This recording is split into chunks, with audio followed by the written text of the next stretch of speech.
안녕하세요. 상식이 도인에는 지식스쿨 최 기자입니다. 오늘은 이상스쿨에서 뜨거운 관심을 받았던 소식을 모아봤습니다. 머나먼 곳까지 와서 우리를 구해주셔서 너무 감사합니다. 지난달 3일 아프리카 가봉 인근 해상에서 해적에게 납치됐던 우리 국민이 36일 만에 석방됐습니다. 정부는 피랍 사건이 발생한 즉시 외교부 본부와 관련 국가 대사관에 재외국민보호대책본부와 현장대책반을 설치하고 24시간 대응체제도 가동했습니다. 함께 피랍된 선원들을 구하기 위해 관련 국가들의 협조를 구한 건 물론 가까운 가봉 외교부와 해군에게 신속하게 구조도 요청했습니다. 또 피랍 국민의 가족과 수시로 상황을 공유하면서 안심을 시켰고 석방 후에는 가족과 연락할 수 있도록 도움을 줬습니다. 한 번씩 세계를 떠들썩하게 만드는 해적들, 소말리아의 해적들이 소탕된 후로 한동안 잠잠할 줄 알았는데 최근 1-2년 사이엔 서아프리카 기니만에서 해적들이 다시 기승을 부리고 있습니다. 그런데 동아프리카에 있던 해적들은 왜 서아프리카의 기니만으로 옮겨갔을까요? 동아프리카 연안은 세계 물류의 중요한 길목이어서 옛날부터 해적들이 많았습니다. 특히 지중해, 홍해, 아덴만, 인도양으로 이어지는 길목은 해적들이 판치던 곳이었습니다. 해적들이 기승을 부린 만큼 세계의 관심은 높아졌고 결국 국제적인 해적 속탕 작전이 이뤄졌습니다. 한국의 청해 부대를 포함한 여러 국가들은 공동 작전을 통해 소말리아 해적들을 몰아냈습니다. 갈 곳이 없어진 해적들은 연안국의 군사력이 약하고 비교적 세계에 관심이 적은 서아프리카 연안으로 옮겨가게 된 것입니다. 소말리아 해적 속탕 작전에 투입된 한국의 청해부대는 전투함으로 구성된 국군 첫 해외 파병부대로 소말리아 아덴만 해역에서 해적 퇴치나 선박 호송 같은 임무를 하는 특수부대입니다. 통일신라의 장보고 장군이 만든 청해진에서 따온 이 이름은 해군의 해양 수호 의지를 뜻합니다. 이 청해부대는 2011년 석해균 선장을 구조했던 아덴만 여명 작전을 수행한 부대로 잘 알려져 있는데요. 아덴만 여명은 3호 주얼리오가 소말리아 해적들에게 납치됐을 때 한국 정부가 소말리아 해적을 무력으로 진압했던 작전입니다. 그 당시 한국군은 피해 없이 납치됐던 사람들을 모두 구출해내면서 전 세계적인 관심을 받았습니다. 청해부대의 활약은 여기서 끝이 아닙니다. 해적으로부터 공격받은 한진 텐진호를 구출하고 안전하게 호송했고 피랍된 제미니호를 구출, 리비아에 체류하던 한국 교민과 외국인 구출, 예멘 반군에게 납치된 우리 국민을 구하기도 했습니다. 이렇게 청해부대가 수차례 성공적으로 임무를 수행할수록 대한민국의 국제적 위상은 더 높아지고 있습니다. 강력한 전투력을 자랑하는 청해부대는 링스헬기 한 대와 고속 단정 3척을 탑재한 구축함 1척, 5인치 함포, 대공 미사일, 대잠 미사일, 병월해 등이 탑재되어 있습니다. 이렇게 청해부대의 강력한 전투력과 실패를 모르는 임무 수행 능력 덕분에 해적들은 지금 아덴만의 영웅, 해적 잡는 저승사자인 청해부대를 만날까봐 두려워 벌벌 떨고 있다고 합니다. 작년은 청해부대 파병 10주년을 맞은 만큼 한국 파병 역사를 새로 썼다는 평가를 받았습니다. 10년 동안 호송과 안전 항해를 지원한 선박은 21,895척, 해적은 21번 쫓아내거나 잡았고 지구를 49바퀴나 들 수 있을 만큼 항해를 했습니다. 최근에는 청해부대의 작전 지역이 기존의 아덴만에서 호르무즈까지 한시적으로 확대되면서 작전 임무 구역이 이전보다 3.5배 늘어났습니다. 호르무즈 해협은 걸프 지역의 주요 원유 수송 루트로 한국으로 수입되는 원유의 대부분이 이곳을 지나게 됩니다. 원칙적으로는 아덴만 해역에 파견됐지만 유사시에는 호르무즈 해협에서 위협을 받는 우리 국민과 선박까지도 보호하게 된 겁니다. 파병 논의가 이뤄질 당시 이란은 우리나라의 호르무즈 파병을 껄끄럽게 생각했습니다. 여기에 파병 온 국가들은 사실상 이란을 적대시하는 거라고 생각했었는데요. 하지만 청해부대가 이런 선박을 구출하면서 지금은 오히려 우리에게 감사하고 있습니다. 청해부대는 우리 국민의 안전을 최우선으로 하고 있지만 우리 국민들만 구한 건 아닙니다. 유엔 해양법에 따르면 피랍 위기에 처한 선박은 국적을 불문하고 인도주의적 차원에서 지원하도록 되었기 때문입니다.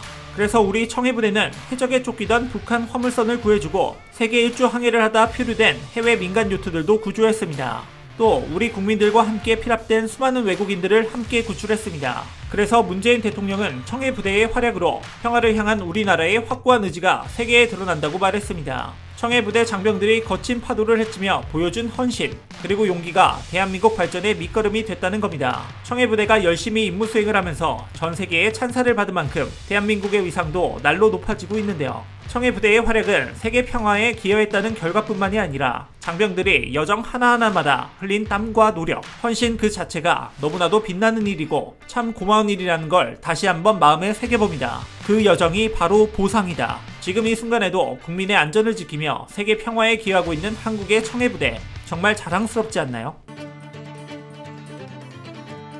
한국 군대가 야수 모드가 되었다. 미국 외교 전문지 더 내셔널 인터레스트는 한국 군대가 야수 모드로 돌변했다면서 북한뿐만 아니라 주변국까지 긴장하고 있는 상황이라고 전했습니다. 이렇게 한국이 빠르게 군사력을 키울 수밖에 없는 이유는 주변 상황 때문인데요. 중국, 러시아, 일본과 마주하고 있는 데다가 북핵의 위협까지 있기 때문에 항상 긴장을 늦출 수 없는 겁니다. 그래서 더 내셔널 인터레스트지는 한국이 높은 경제력을 바탕으로 최고의 군사 장비를 가지려 하는 걸 이해할 수 있다고 말했습니다.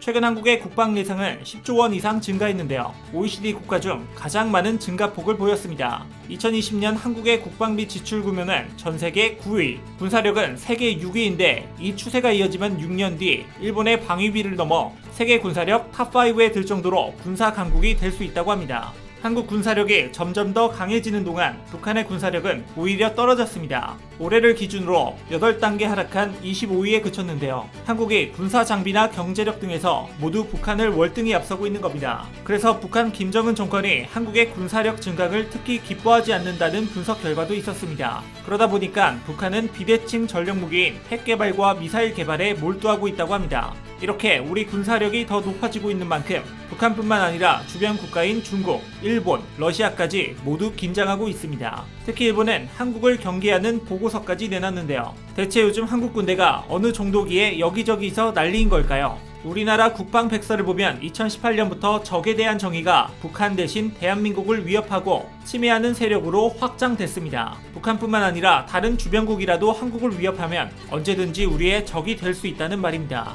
그래서 한국의 전력이 강화될수록 주변의 강대국들이 긴장할 수밖에 없다고 합니다.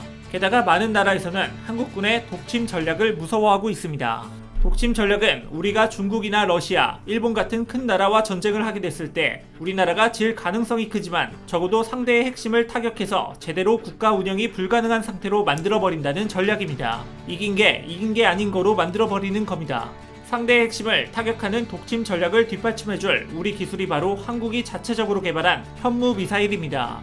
요격 회피 기능이 있는 이스칸데르급 탄도미사일은 이미 개발돼서 작전에 배치돼 있는데요. 최근에는 한국형 벙커버스터 미사일인 현무4를 개발해 실전 배치를 준비하고 있습니다. 현무4는 지하 300m에 있는 북한 요새도 파괴할 정도로 강력하고 탄두 중량 2톤에 800km의 거리까지 날아갈 수 있다고 합니다. 쉽게 말해 현무4의 위력은 전술핵 수준에 버금갈 정도라는 겁니다. 예전에는 한미 미사일 지침으로 미사일 사거리와 탄두 중량이 제한됐던 적이 있었습니다. 그런데 몇 년 전 탄두 중량 제한이 해제되면서 현무4처럼 파괴력이 더 강한 미사일을 만들 수 있게 된 겁니다. 이런 엄청난 미사일이 곧 대량 생산되는 건데요. 게다가 한중일처럼 가까운 거리에서 미사일을 발사할 경우 웬만한 미사일 방어 체계로는 막기가 힘들다고 합니다. 그런데 현무4는 요격을 회피하는 기능까지 달려있어서 어떤 국가도 사실상 우리 미사일을 막는 게 불가능한 겁니다. 한국이 이렇게 어떤 나라도 쉽게 넘볼 수 없을 정도로 강하게 성장하고 있는 만큼 핵을 가지고 우리를 위협했던 북한은 물론 군사력을 키우고 있는 중국과 일본까지 모두 긴장하고 있는 상황입니다. 얼마 전 일본에서는 한국을 경계하기 위해 자위대도 키우고 헌법을 바꿔야 한다는 보고서가 발표됐을 정도로 말입니다. 이제 한국은 재래식 무기뿐만 아니라 첨단 무기까지도 개발하고 있습니다. 인공지능과 빅데이터를 앞세운 디지털 국방 부문을 강화하고 있는 겁니다. IT 강국 한국이 이제는 방위 산업까지 선도하는 시대가 다가온 겁니다. 한국의 소프트 파워가 전 세계를 휘어잡은 것처럼 우리 군사력이 커질수록 전 세계에 미치는 한국의 영향력도 훨씬 커지고 있습니다. 한국은 이제 해외에 파병까지 하면서 국제 평화에 공헌하는 나라가 됐거든요. 국민의 안전과 생명을 지키는 안보가 튼튼한 우리나라, 늘 자랑스럽지 않나요? 대한민국 국민의 생명이 국가 안보다. 뻔한 술수가 엿보이는 이 불순한 제의를 철저히 불허한다. 지난 6월 북한은 개성공단 남북공동연락사무소가 폭파하는 모습을 전 세계에 공개하는 동시에 북한의 매체에서는 김여정 북한노동당 제1부부장의 담화문을 언급했습니다. 북한 1인자인 김정은 국무위원장이 아니라 그 여동생인 김여정 제1부부장의 담화가 나온 것은 매우 이례적인 평가가 있었는데요. 이로 인해 김여정 제1부부장이 2인자이자 후계자에 오른 게 아니냐는 분석이 쏟아졌습니다. 실제로 남북 간 통신선을 전면 차단하고 대남 사업을 대적 사업으로 전환하는 등의 대남 강경 조치가 김여정 노동당 중앙위원회 제1부부장의 총괄 지시에 따른 것으로 알려진 가운데 북한 지도자의 필수 덕목이라고 할 수 있는 일명 혁명 업적을 쌓기 위해 김여정이 대남 총책을 맡게 됐다는 게 전문가들의 평가입니다. 김여정의 권력을 위한 스펙 쌓기는 결국 군사행동까지 공언하며 그 수위를 높여갔는데요. 공동연락사무소 폭파 이후 대남 전단 살포 준비와 비무장지대에 빈 초소의 병력을 추가 배치하고 확성기도 10여 군데 재설치하는 군사행동까지 이어져 휴전선의 긴장감은 그 어느 때보다도 고조됐었습니다. 하지만 지난 24일 갑자기 김정은 위원장이 노동당 중앙군사위 예비회의에 등장해 대남 군사 행동 계획들을 모두 전격적으로 보류시키면서 대남 비난 수위를 조절했습니다. 일각에서는 이러한 김여정의 대남 군사 행동 계획과 김정은의 전격 보류 조치가 일명 배드캅 김여정, 굿캅 김정은의 역할 분담이라는 분석도 있지만 대부분의 북한 전문가들은 북한이 갑자기 대남 군사 행동을 보류한 이후에 북한이 차마 스스로 말하지 못할 사정이 있다고 하는데요. 몰상식한 비난과 협박을 하던 북한이 이렇게 급하게 군사적 행동을 보류할 수밖에 없던 이유는 대체 무엇일까요? 북한 전문가들은 김여정의 권력 스펙을 쌓기 위해 벌인 대남 행동들로 인해 북한에 훨씬 큰 손해가 생겼다고 하는데요. 뿐만 아니라 지금 북한 내부에는 분란까지 생긴 것 같다고 말합니다. 지금 북한의 경제 상황은 매우 좋지 않습니다. 지난 4월까지 집계된 올해 북한의 대중국 무역액은 약 2억 5천만 달러입니다. 이미 무역액이 줄어들고 있었던 지난해 같은 기간에 7억 5천만 달러와 비교했을 때 최대 약 3분의 1 더 줄어든 것으로 신종 코로나 바이러스로 인한 국경 봉쇄가 영향을 끼친 것으로 풀이됩니다. 최근까지도 북한의 대중국 무역 상황이 크게 개선되지 않았다는 분석들이 나오고 있는데요. 이런 추세라면 올 상반기 북중 교역은 역대 최저를 기록할 가능성이 높습니다. 사실 북한 경제는 신종 코로나 바이러스 이전부터 이미 빨간불이 켜진 상태였습니다. 북한의 잇따른 핵과 탄도미사일 실험으로 2017년 북한의 최대 수출품이던 석탄, 광물과 섬유, 수산물 등의 수출이 일제히 막히면서 2018년 북한의 대중 수출액은 2억 달러에 불과한 반면 수입액은 22억 달러로 무역 적자액만 20억 달러에 달했습니다. 심지어 지난해엔 상황이 더 악화돼 대중 적자가 사상 최대치인 23억 달러로 늘었습니다. 물론 지난해부터 북한의 대중무역액이 소폭 증가하는 모습이 관측되기도 했지만 여전히 수출입 호황을 누리던 2015년이나 2016년 수준을 회복하기엔 턱없이 부족한 수치였습니다. 아울러 중국 이외 다른 나라들도 대북 제재로 인해 북한과의 교역을 중단하거나 큰 폭으로 줄어들면서 전체적인 북한의 외화 수입 감소에 영향을 끼친 것으로 추정됩니다. 북한 경제의 어려움은 비단 무역 부분에만 한정되진 않습니다. 무역 적자를 일부 메우는 것으로 관측됐던 해외 노동자들의 송금액과 관광 수입 등도 국제사회 대북 제재가 가해지기 이전은 물론 코로나 사태 이전과 비교해도 큰 폭으로 떨어졌을 것으로 추정됩니다. 전문가들은 외부로 공개된 북한 경제 지표가 비공식 무역과 국경에서 이뤄지는 밀무역 등을 포함하지 않은 점을 감안한다고 해도 북한 경제가 전체적으로 제재와 전염병이라는 이중고에 직면한 상태라는 점에 동의하고 있습니다. 북한 경제 전문가인 윌리엄 브라운 미 조지타운대 교수는 대북 제재가 북한의 수출을 큰 폭으로 줄였다면 신종 코로나 바이러스는 수입을 급감시키는 역할을 했다고 말했습니다. 상황이 이렇다 보니 지금 북한은 평양에 있는 고위직 가족에 대한 쌀 배급을 중단할 정도로 제2의 고난의 행군이라고 불릴 만큼 궁지에 몰려 있다고 합니다. 특히나 전 세계적으로 코로나19가 다시 크게 확산하고 국경 폐쇄가 길어지면서 북한은 전례 없는 체제 위기를 맞을 수도 있다고 예측되는데요. 경제난으로 인한 내부 불만이 이미 높아질 대로 높아져서 김여정은 분노 조절 장애처럼 보일 만큼 아주 다급하게 군사 행동에 나선 겁니다. 하지만 김여정의 이런 다급한 대남 군사 행동은 오히려 북한 군부에 압박을 준 것으로 보이는데요. 한국의 합동참모본부격인 북한 총참모부는 16일 담화문에서 군사적 행동계획을 당 중앙군사위원회의 승인을 받게 될 것이라며 대남 적대 행위의 템포를 늦췄습니다. 김 부부장의 지시를 바로 시행하지 않고 중앙군사위로 슬쩍 그 책임 소재를 돌린 것인데요. 김 부부장의 압박이 북한 군부엔 부담이 컸던 것으로 해석되는 대목입니다.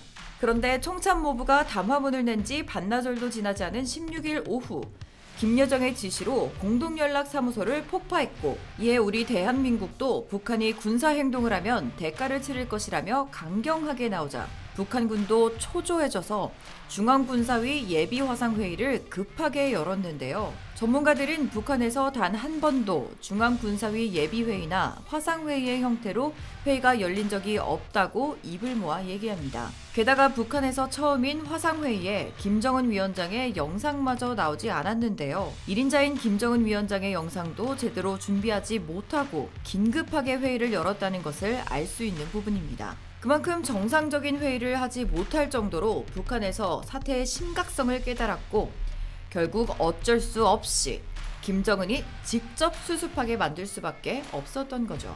그도 그럴 만한 게 이미 대한민국 군사력은 세계 6위로 북한과 비견될 수준이 아니거든요. 한국은 북한이 정말 두려워할 만한 무기들을 많이 가지고 있습니다.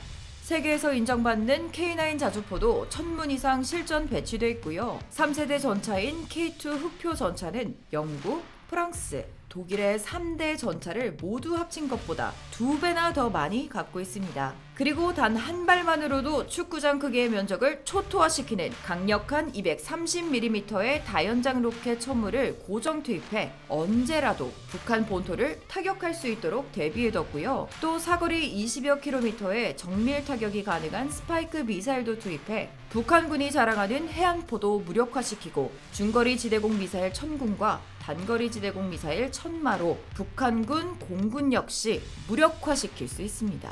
우리 군의 무기는 여기서 끝이 아닙니다. 세계 최강의 공격 헬기 아파치와 코브라 공격 헬기가 있고요. 2.75인치 유도 로켓 비공으로는 북한 공기부양정의 기습 침투와 탱크를 원천 차단할 수 있습니다. 또 윤영하급 유도탄 고속함, 참수리급 신형 고속정, 이지스 구축함, 와일드캣 해상작전 헬기, F-35 스텔스 전투기와 F-15K, F-16까지 이러한 한국의 첨단 무기들과 무기를 운용하는 우수한 병력들은 북한이 언제든 도발을 해도 즉각적으로 대응할 수 있는 태세를 갖추고 있습니다. 그러니까 북한군도 우리에게 어떤 식으로 도발하더라도 상대조차 되질 않는다는 걸 알고 있는 거죠. 한국 정부와 국방부에서 북한에 그만큼 강하고 단호하게 응답했던 이유가 바로 이런 엄청난 전력차 때문입니다. 게다가 북한의 긴장 조성으로 미국은 항공모함 등 전략 자산을 한반도에 다시 전개시켰습니다.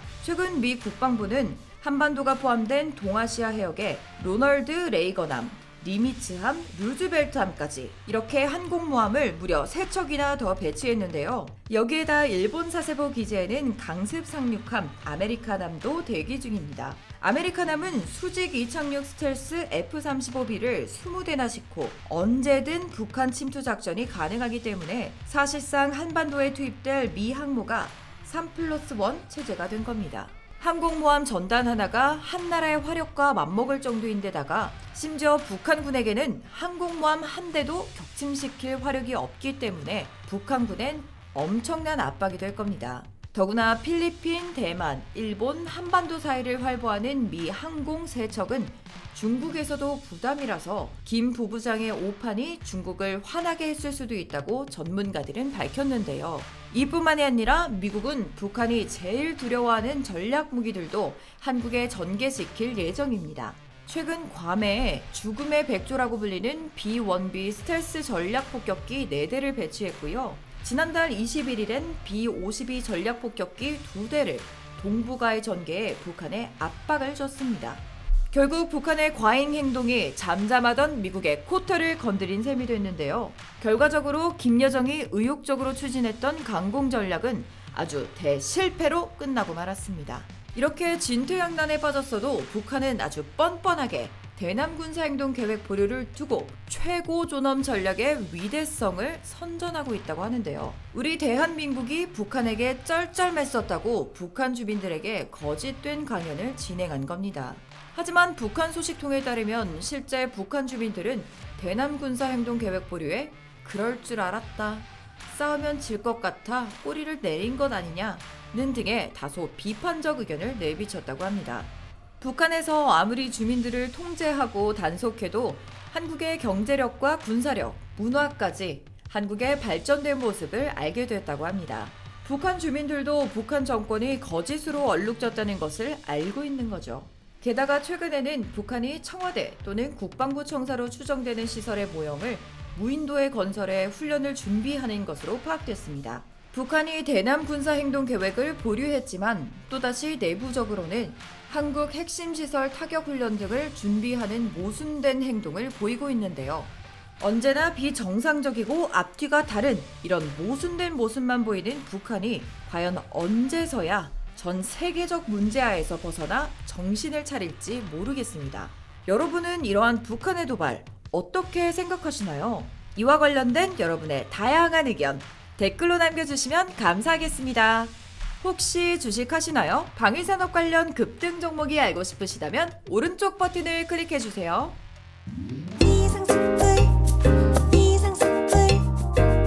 주식을 모르면 이상스쿨. 주식 모르니? 이상스쿨.